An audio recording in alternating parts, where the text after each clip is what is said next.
Hey, welcome to Retirement Made Easy. Today I wanted to share a budgeting hack in retirement that can literally save you thousands and thousands of dollars, not only in saved taxes, but also in interest payments throughout the years. This is something that some of you might already be incorporating into your current budget. And for those people, I want to give you words of encouragement to continue to do that throughout your retirement because it will continue to reward you over and over again. So this hack is simply utilizing what's called a sinking fund. And whenever I hear a client or a prospective client say, oh, we use a sinking fund for vacation or home improvements, it is music to my ears. I love hearing people say that they utilize a sinking fund in their budget. What do we mean by sinking fund here? Well, if you think back years and years ago, a lot of banks and credit unions, they had what was called a Christmas club. And you might remember, you might not, but the idea or the concept behind this was, hey, when October or November rolls around and we're leading up to Christmas, Christmas expenses and holiday costs, they can be quite high. So the idea here is setting up a Christmas club or a Christmas account at a bank or credit union where you put away, let's say $200 a month, all the way from January to October. We know, not including interest, you'll have about $2,000 set aside for those expenses. So the idea of the sinking fund here, or Christmas club, is we're setting funds aside on a monthly or a regular basis for upcoming expenses in the future. For Christmas, well, that might be 10 or 11 months that you're setting money aside. That money is earmarked to be spent for a specific purpose, and that just happens to be Christmas gifts and presents and holiday-related expenses. Maybe it's Christmas cards as well. That was the idea. Dave Ramsey and his team certainly talk about sinking funds all the time. It's a concept that they fully believe in, as do I personally. And a lot of our clients, in fact, some of our most financially astute and successful clients utilize sinking funds.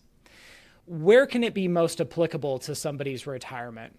Well, in working with people and helping them plan for a successful retirement for the past 15 years, really, we've run into occasions where somebody will call and say, hey, I have a big expense that they hadn't planned for. And maybe it's replacing a vehicle and they want to take a withdrawal for $70,000 or $80,000. And then if it's coming out of a pre-tax account like an IRA or a 401k, of course, taxes are going to be due on that. So it can force you to pay more taxes than you're wanting to because it throws you maybe into the next tax bracket. Then there's other people that say, well, I'll just take a loan on that money and I'll maybe put down a down payment on the vehicle and then the rest I'll finance. And then they may be paying 7, 8, 9% interest.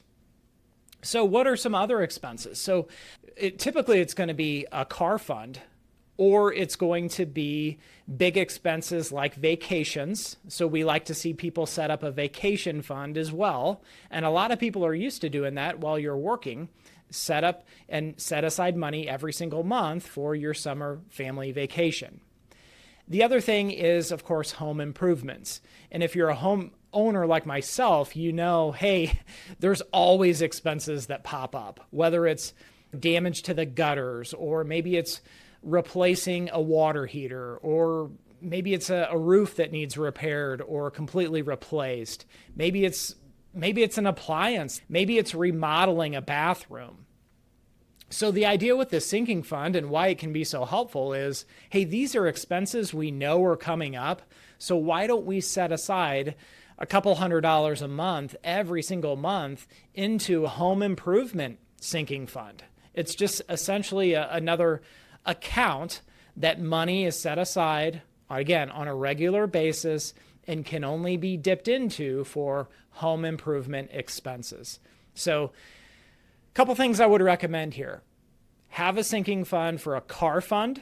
That's very, very common. For a vacation fund.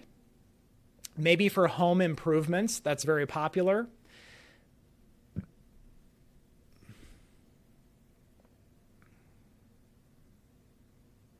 or any big expense that's coming up in the future. It might be for a wedding for a son or daughter. You might have a wedding fund, knowing that, hey, and maybe your daughter's engaged and she's going to get married. They haven't announced a wedding date yet, but that could be 12 months. It could be 24 months in the future. So these are kind of ideas. Setting up a sinking fund, it can save you so much money in taxes and in interest over the years. So think about setting up these sinking funds for these specific purposes: vehicles, vacations, home improvements, and big expenses coming up. It could be you're adding on a deck to your home. It could be a big home improvement. It could be finishing your basement. It could be even helping your son or daughter with the down payment on their first home. So if you're not using sinking funds, I would highly, highly encourage you to do so, because these big expenses, if you need to dip into your retirement accounts, your investment portfolio, at some point what you're going to find is the moment you need to dip in for that big expense, it's going to be a bad time in the market and you're forced to sell while the market is undervalued. It never ceases to amaze me. It's always when the market is at its lowest, either because of an event or something that's driving the market down. So again, sinking funds, this is a way to plan ahead for these big expenses, and you'll be so glad you did. I hope this helps. I'll see you next time, and remember, always dream big. Hello, I'm Greg Gonzalez, founder of RetireStrong Financial Advisors. If you want to see more videos like this, please like and subscribe. And if you want to learn more about how we help people plan for a successful retirement, visit our website, retirestrongfa.com.